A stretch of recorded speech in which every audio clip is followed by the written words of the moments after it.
Hello fish fools, Jeff here. So I figured I would show some of my aquariums today. So first, here is one of my 10-gallon aquariums.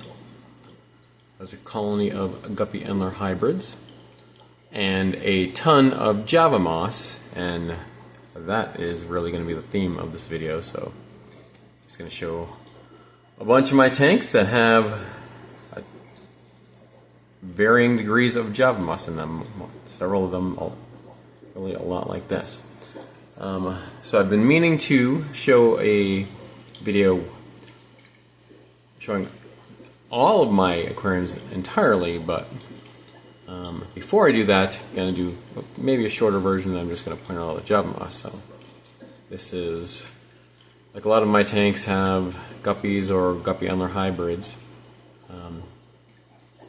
As far as like fish species go across my tanks, I have a lot of them, not all of them, but most of them. And as far as plants go, that's how it is with Java moss. So I've been back in the aquarium hobby over 6.5 years now, and I don't remember when exactly, but since I set up my first tank, then maybe a few months in is when I first acquired Java moss.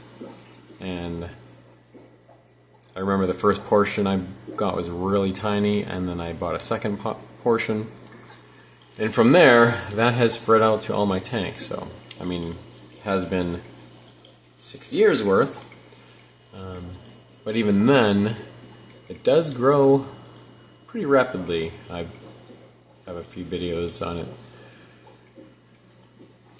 in the past along the way on this channel, but yeah, so here's one of my tanks with a bunch of it in here.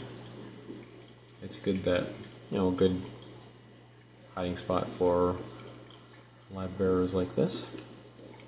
And yeah, so this is the first tank, and we'll check out another.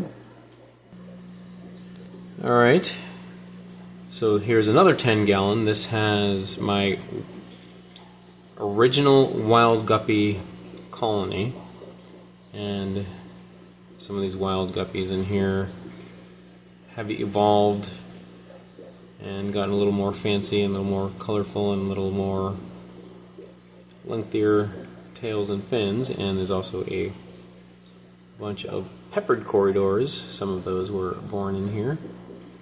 And this used to be my pea puffer tank as well. I had some pea puffers in here for a while, but I've since lost those. But yeah, so even with this tank, this bunch of Java moss, there was a time when I pulled almost all of it out, and then maybe just a little bit left behind has grown to this. Alright, and let's check out another tank.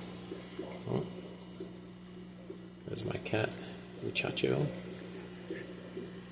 Alright. And here's my 10-gallon quarantine tank.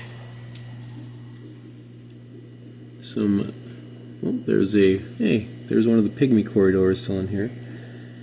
Right here, and then these are 3 blue spotted corridors, and here's some platies that were born in here.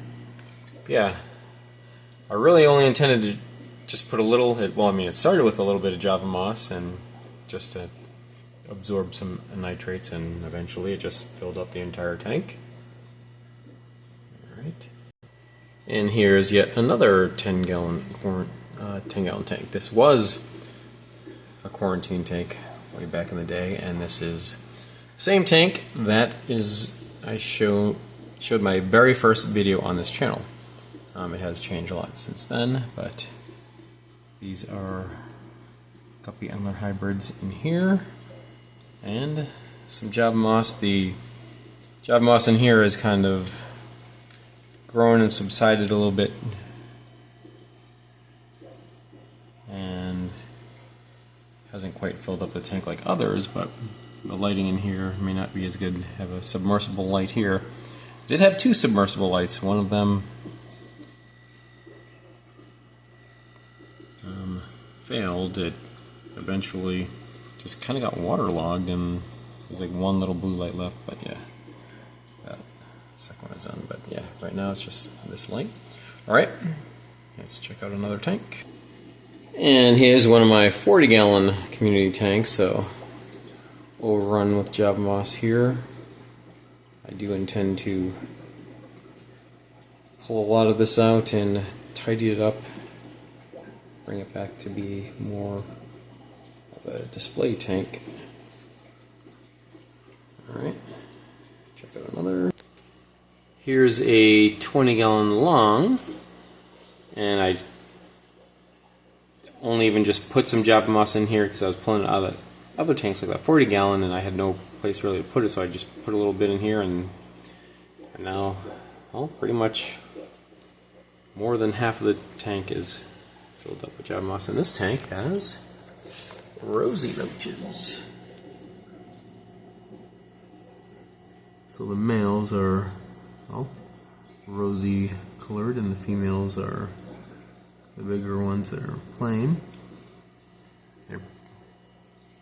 It's down to just those in here. I think there's still a cherry barb in here somewhere, but yeah, I didn't see them quite as much when there were other fish in here. Like I had some guppies and platies, but now they have the tank to themselves. They are more active and out in the open. And there's a good population of neocardian shrimp in here. Alright.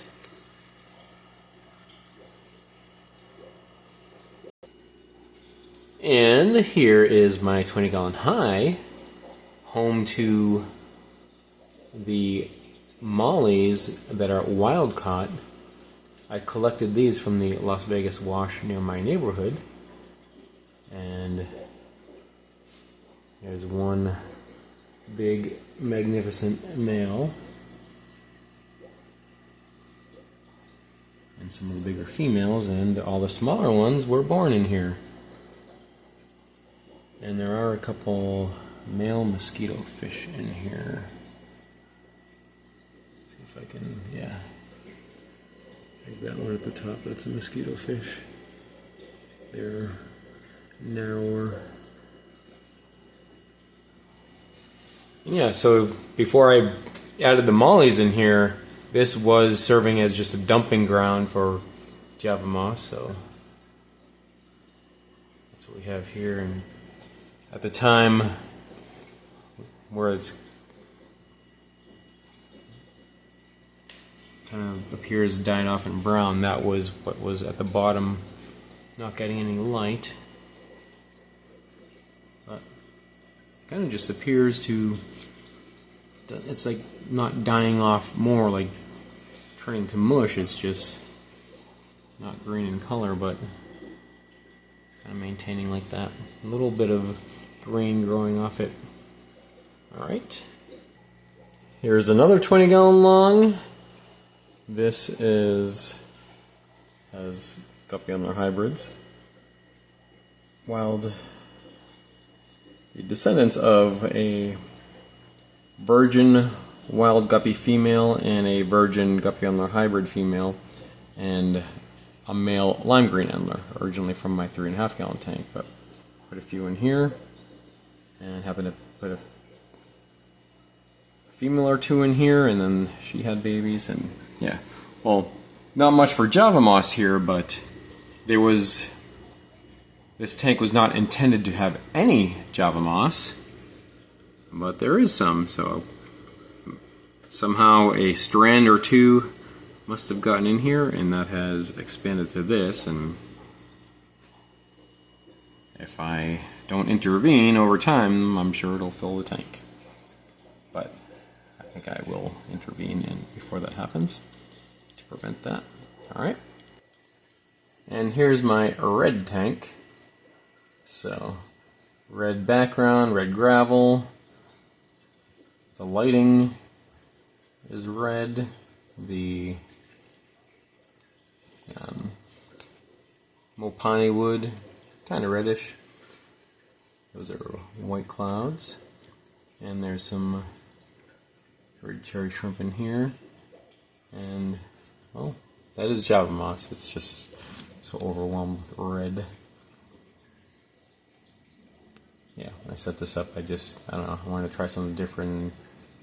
But yeah, this is kind of crazy red. But alright. And here's another 5.5 gallon. That red tank, by the way, was a 5.5 gallon. This tank hasn't had any fish in it for a while. Can't even like see through the light, but there is Java moss here. This is subwasser tang and a bunch of just gunk from like just whatever plant's kind of rotting there. Alright, looking at it from the side here, you can tell that that is Java moss by the strands. Yeah, this tank has just been fishless for a while. The plan is to kind of break it down, and I was going to use this to collect Corridor's eggs and put them in here instead of keeping them in the tanks that they're where the Corridors spawn in a breeder box like I have been doing, but still have not gotten to get that set up yet. But yeah, it's not good to look at, but it's just one that has Java moss in it. As is the plan to show all the tanks with them. Alright. And here's a 2-gallon hexagon tank. Haven't had fish or occupants in here. Just still has some Java moss in it. There was a time when I had some shrimp in here. I even had along the way guppies and platies, but yeah, just Java moss right now. And here's another 10-gallon tank. Last but not least, this was my very first quarantine tank and my original guppy Endler hybrid tank. But as it is now, the light that's on it, this is as bright as it gets, so it has dimmed, and I haven't done much with it. But there's still some Neocaridina shrimp in here and a little bit of Java moss. Actually, it's now has a lot more so overrun with subwasser tang. But there's some Java moss left. I guess Java moss hasn't done as well without light. This is also a tank that I had. Pygmy Corridor is the first of all my Corridors that spawned, but now it's just some Neocaridina shrimp, and barely even any Java moss really. Yeah, just shows, I guess, that is one thing that there's a shrimp back there moving around. Lighting does affect it. Subwasser tang grows still pretty decent in the dark, but really without light is keeping the Java moss down here. Alright, I'm going to move back to a brighter tank. Alright, back to the first tank from the beginning. Just it's nice and bright so we can look at this as we wrap it up. So yeah, Java moss, it is an easy plant. It has been said by one of the most well-known and influential fish keeping YouTube channels that it is a slow-growing plant, and that may be the case, but I do think water conditions affect that.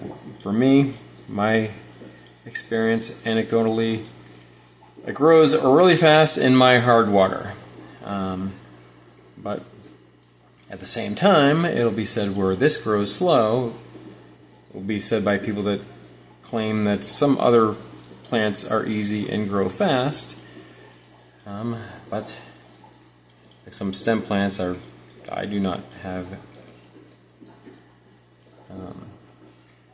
experience where I would find them easy, because they're been actually kind of difficult to maintain but that's in my hard water, so water that isn't quite so hard.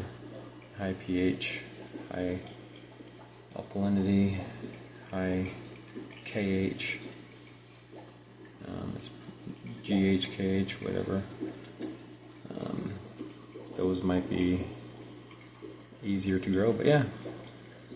Alright, so all of this over all that time, and that's not even all of it. I had some, I put in buckets too, all from the, what has multiplied a million times over the course of 6+ years. Well, maybe that's an exaggeration. Maybe not a million, but perhaps 999,000 might be more accurate. Alright, well that's it for now. And remember, I'm Jeff, and I enjoy fishes. Thanks for watching.